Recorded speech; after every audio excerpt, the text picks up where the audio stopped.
Now that we looked at the reliability of the scale, and we've decided, let's decide to keep all 12 items, we now need to create our composite score. Our composite score will be the combination of responses that individuals had to each of the 12 items in order to create a single score, a single measure of the extent to which individuals feel hopeful. There are various options to which we could decide to combine the items. We could take a simple summation of the responses to the items. If we were to do so, if we were to take that simple summation of the items by just simply adding up the responses to the items, we would get a composite score that in the sample could theoretically range from a low of 12, meaning that the individual circled 1 for each of the 12 items, so they got a 12, or at the high end, a high of 96, which means that the individual circled 8 for all the items, and they got a 96. But in practice, we would not have individuals who circled 1 or 8 for each of the items. There would be variability in their responses to the items. And so in practice, we'd expect that the scores would range somewhere between 12 and 96.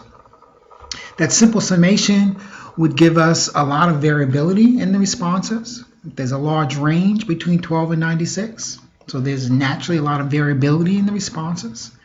The disadvantage is that the total score is now not directly linked back to the actual scale. Remember, the scale was a 1 to 8, an 8-point rating scale. And so when you see a number, when you see a total score of 40, for example, you're not immediately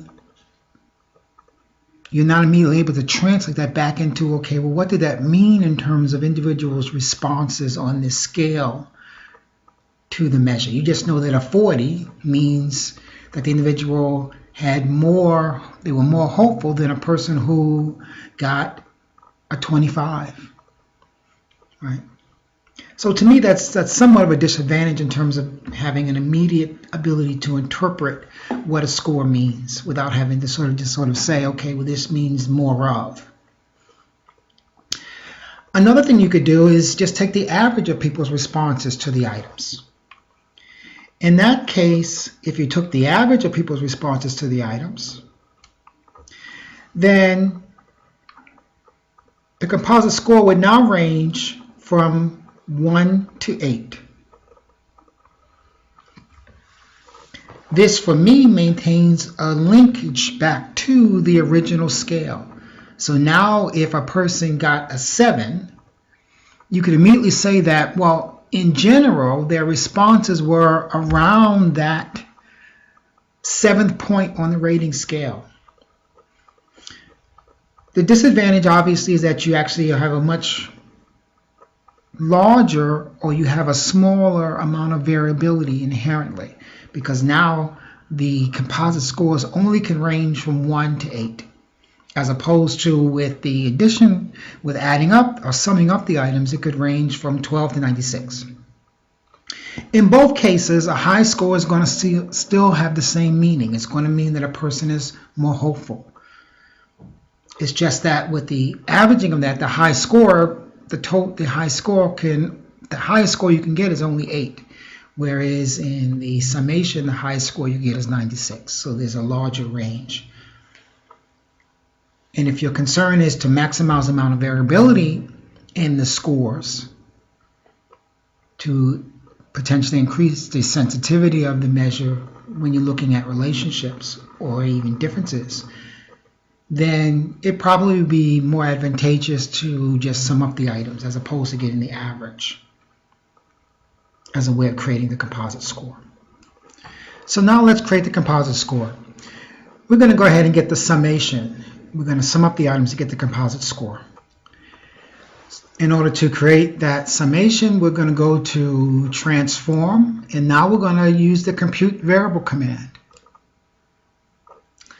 And we'll just say we need to give this new variable a name, so we'll say hope score. And we're going to use this summation command, where this command is now going to sum up the responses. Remember that we're using those items that need to be recoded, we're using the recoded item in this summation, not the original. So we're going to start to plug them in. Item number 1. Second item. Remember 4 was a recode, so we need to use the recoded 4. Right. 5. I'm just going to move this over a little bit.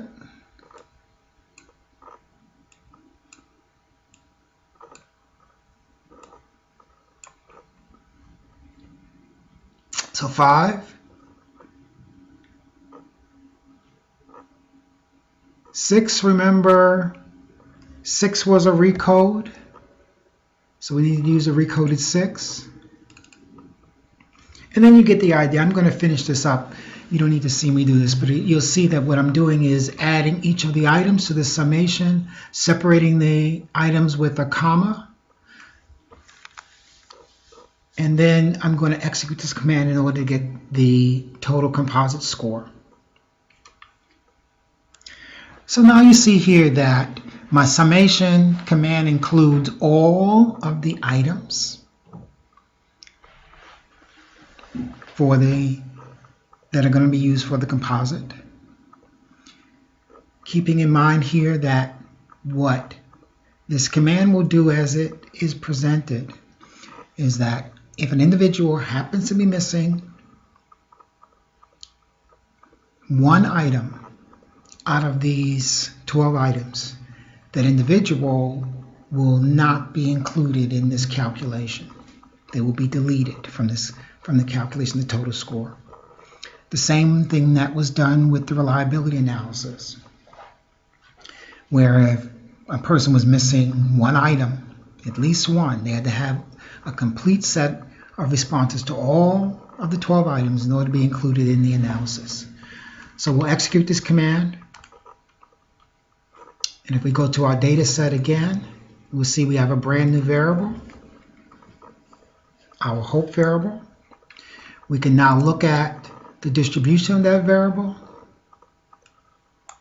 look at the measure centered tendency for that variable, look at the mean, look at standard deviation. We can look at skewness and kurtosis to see how it's distributed. We can get a little histogram to get a little picture of that.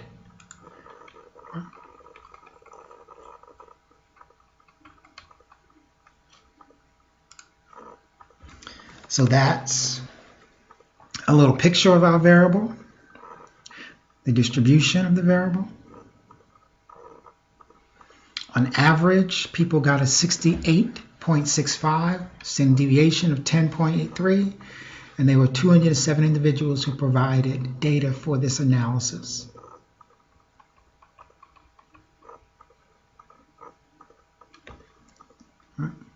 So that's our composite score, how we create our composite score for this measure.